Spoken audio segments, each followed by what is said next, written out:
Na mimi nataka nikwambie mama au baba, chunga kinywa chako kama mtoto amekukasirisha. Huyo ni mtoto wako. Endelea kutamka mema kwa ajili yake. Endelea kutamkia baraka. Ili baadaye haje kuwa msaada kwa ajili ya taifa hili. Haje kuwa msaada kwa ajili ya kanisa. Haje kuwa msaada wa hii jamii. Haje kuwa msaada hata kwa ajili yako pia. Unapanda nini kwenye nafsi yake?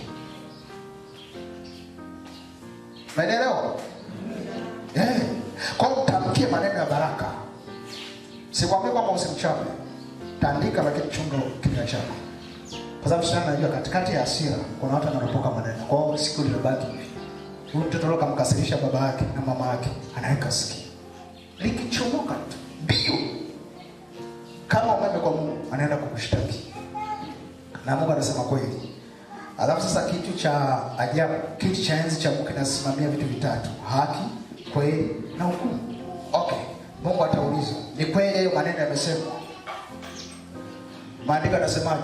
Taziita mbingu, taita na ardhi, nipate kuhukumu watu wangu. Kwa sababu sana natamka, ardhi ilisikia, mbingu ilisikia.